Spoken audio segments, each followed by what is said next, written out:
Over the past couple weeks, we've been working towards enclosing under our container house and adding on a deck, just trying to complete projects while we wait for materials to come in for the major changes that we're making to the inside of the house. And currently we're kind of at a standstill since we mill all of our own wood. So I figured Cody needs a good milling day, and this gives me an opportunity to work on a landing for our stairs. And after talking with our good friends over at Cajun Country Living, I know exactly what I want to do. Baby, don't you understand that we only get one life? I wanna make it count, honey. Come on now and take my hand.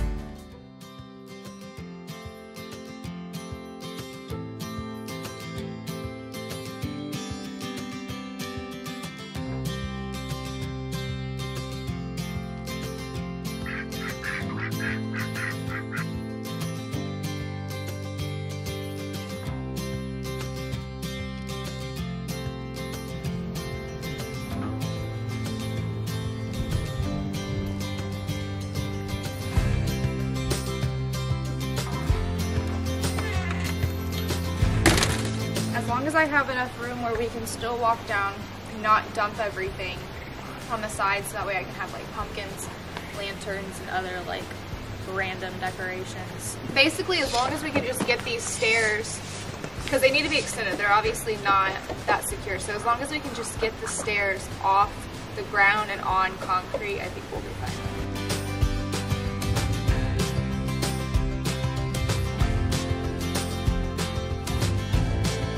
We are going to be dry pouring our concrete. We talked with our friends over at Cajun Country Living. I love the idea, especially for people who don't have a mixer. We get a ton of comments whenever we're working on projects and people are like, well, how can I do this without a mixer? We have never done dry pour concrete, so this will be our very first time ever doing it. I'm very excited, and I'm excited because we're going to do it a little bit different since we're in a colder climate. So if you live in a warmer climate, definitely go check out Cajun Country Living. They go into immense detail on how they did it, and I'm going to show you how we're going to do it, tweak it a little bit for a colder climate. We don't know if it's going to hold up. We've never done it before. We've never done it before in this climate, so we shall see. It's going to be a test, and we'll definitely update y'all in the future. The best part about all of this is I can do it completely on my own. Cody is going to go work on milling wood because we want to be working on siding. We want to extend our deck, but we need wood for that. I'm going to be able to complete this project all on my own. This is going to be great for people who don't have a mixer, who don't want to purchase a mixer, and who kind of just want to make their own little concrete pad outside, whether it be for grills, an AC unit, future stairs. There's a ton of things that you can do with this, so yeah, let's do it. Before he can finish leveling out the ground, I need to go ahead and make the frames so he can see the depth of what he's working with. We're going to be making a 6x4 slab, which means I need to be accounting for the thickness of the wood, and I'm going to show you exactly what I mean. When I put two pieces of 2x4 together, it equals to about 3 inches. So unless I account for that ahead of time, I'm going to be losing 3 inches. That's why we're adding. Thing is said and done, we will have a 4-foot by 6-foot frame for our concrete to be poured and formed into.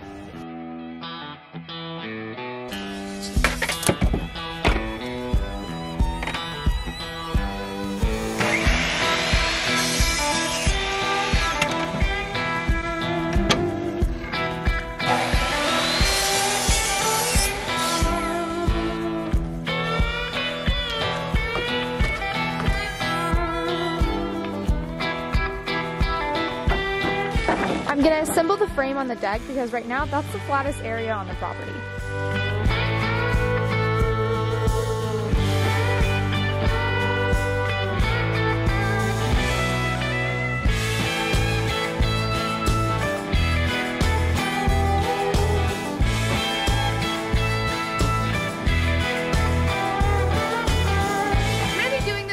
On my own, minus one little thing, and that is leveling the ground. I am not a pro at the tractor. I will probably do more damage than good. So Cody's gonna hop on the tractor and level out our ground.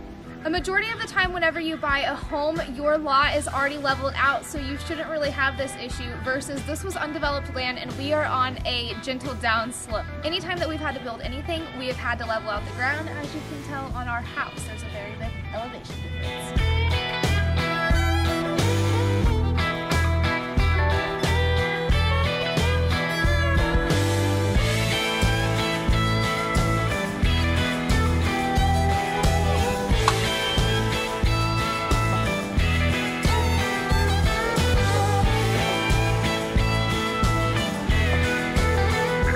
What do you think? Does it look good?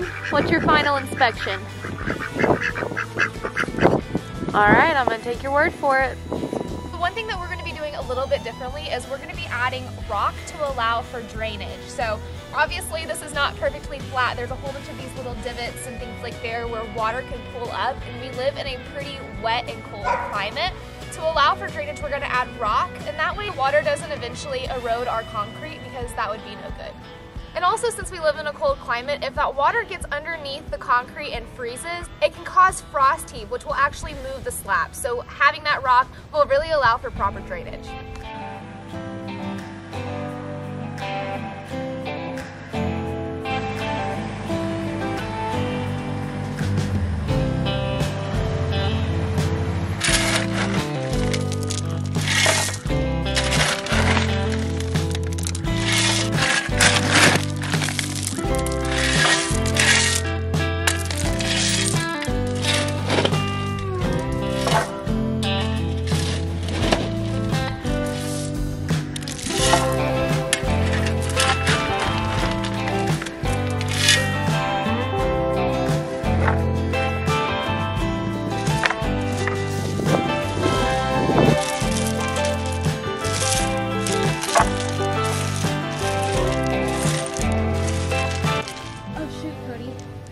What? I have my actual ring on. Yeah, go put that inside. I'll go get the fake one.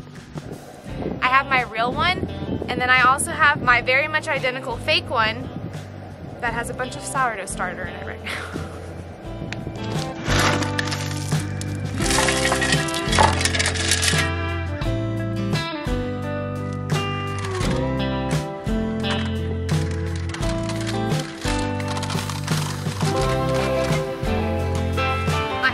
Gravel leveled out, so let's grab the concrete bags and start filling the form.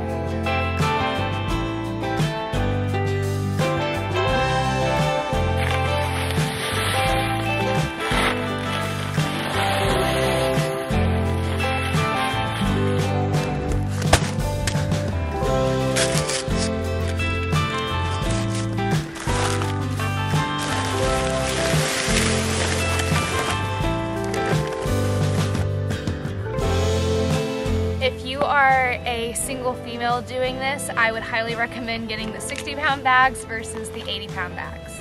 You'll thank me later. And I believe they make 40-pound bags as well. They just didn't have them at the store that we went to.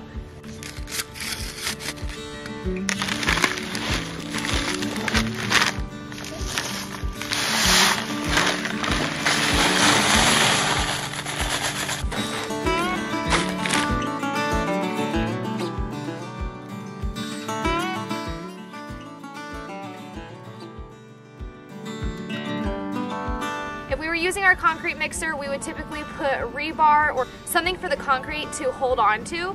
But since we are doing a flat slab, we are actually going to be using leftover chicken wire and hardware cloth from the ducks.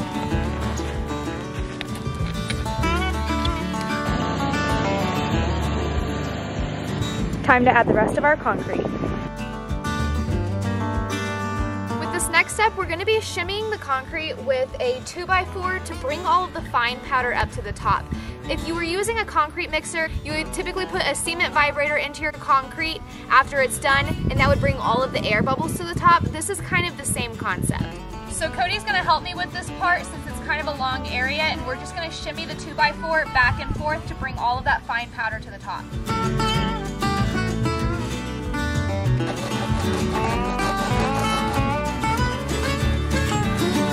As you keep going back and forth slowly over time, all of these big chunks of gravel will work their way to the bottom and it'll be smooth and flat.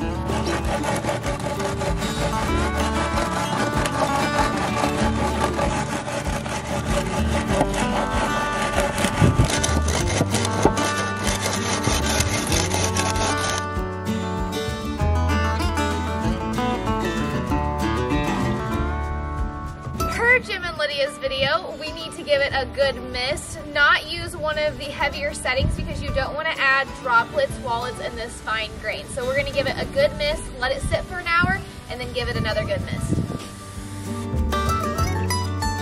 You're not not done yet. We still need to clean up our edges and roller everything out so that way it's smooth.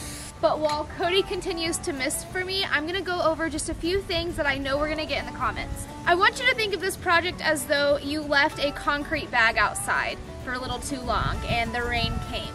Well, what happens? That concrete bag is going to solidify into one big hard brick. So this is kind of the same concept. When it comes to pillars or anything that involves our house, of course we're going to use a concrete mixer, vibrate it, use rebar and all of these things, but this is not structural. This is just a concrete pad for our stairs to not really even support, but just kind of sit on, and for me to add some pumpkins and lanterns later and just decorate it all up. Concrete is extremely porous, so as water hits the surface, it's going to start pulling it down and down and down and down until everything is completely soaked up. As we layer the water on, it'll start drawing to the bottom and all of it will completely solidify. At the end of the day, you get to pick what projects that you are comfortable with doing on your property. If this is not something that you would feel comfortable doing, you totally don't have to. But if you do not have a concrete mixer, if you do not have a concrete vibrator, if you don't have these things and you just need to get a concrete slab up really quick, this is a great way to do it. And it was easy for me to do by myself. Obviously, I do have a helping hand, but for the most part, it wasn't that bad. And obviously, the true test is time. So we will make sure that we do tons of updates on this. It's kind of the front of our house, so it's not hard to miss. You will be able to see it. And yeah, I'm gonna update y'all as it progresses to show y'all that it is strong and it does hold up.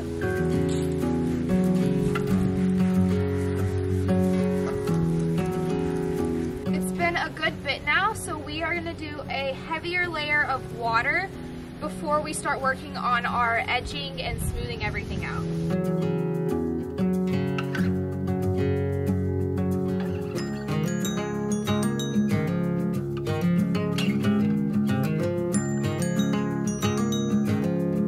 Just taking a roller brush and smoothing everything out. So if I see any areas that are a little raised, I'm just going over it. For the most part, she's smooth. So it's just a few areas really. I'm just using an edging tool to give us a nice rounded edge.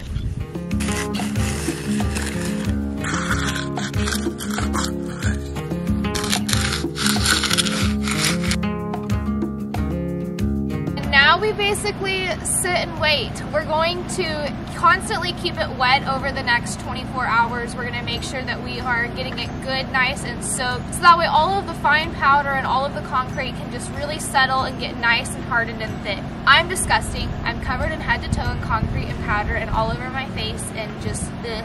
So I'm gonna go shower, but we'll come back and check on it in a little bit.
Rain this week. We did not expect it to roll in tonight. That was a brand new forecast that just popped up over our phones. So Cody went ahead and got the canopy over the concrete while I was in the shower, as well as a tarp on top of it just to protect it. Obviously it can withstand rain, but it's not fully set in yet, so it just needs a little bit longer and we don't want to ruin it by it washing out. But we still have to keep it wet, so we'll be removing the tarp, wetting it down over the next couple hours, and then recovering it just to make sure that it stays nice and protected tonight.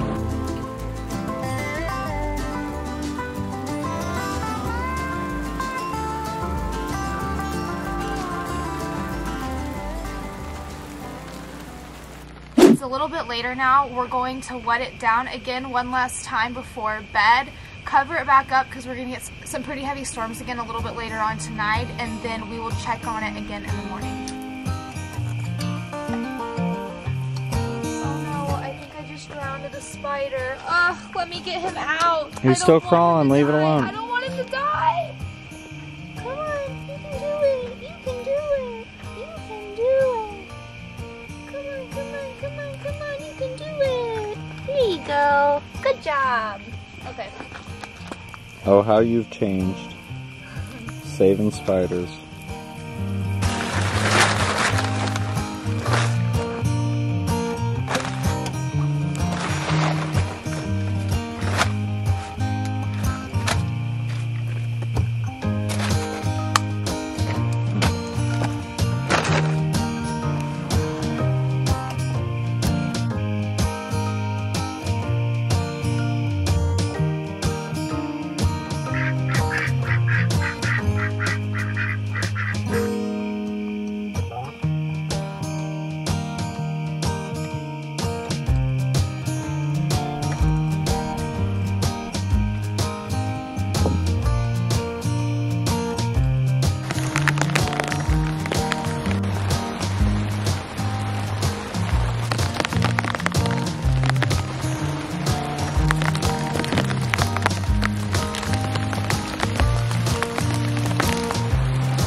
Obviously the next morning the weather is wild, so we have it protected with the canopy still. We're just gonna go ahead and leave the tarp off of it, and we're gonna leave our forms on for a few days. Since the water is flooding the property, it's super soaked out here. We have no need to take the forms off, so we're gonna leave them on for a few days, and we'll update y'all in the next video on how it turned out. But at first glance, it looks great. It looks exactly how I wanted it. A lot of this sand up at the top is going to be able to be washed away the first time that we spray it down once the forms are off. So very happy with it. The results are how I wanted, and we will make sure that we keep you updated in the future. And yeah, the weather is a lot more wild than we thought it was going to be. Earlier Cody said, "Oh, how you've changed," and I wouldn't say that he's wrong. I have changed. I used to be a watcher and not so much a doer, and over the past 2 years, taking on these wild projects next to Cody has given me so much confidence to take on things of my own. And I feel so blessed that YouTube has given me great role models and helped me build friendships with people like Lydia and Jim, who I look up to and now learn from. At the end of the day, there's so many different ways that you can take on a project, and I hope that this encourages you to step out of your comfort zone and try something new. If you're not subscribed, I would appreciate it if you took the time. It helps our channel so much. Thanks for being here, and we'll see you in the next one.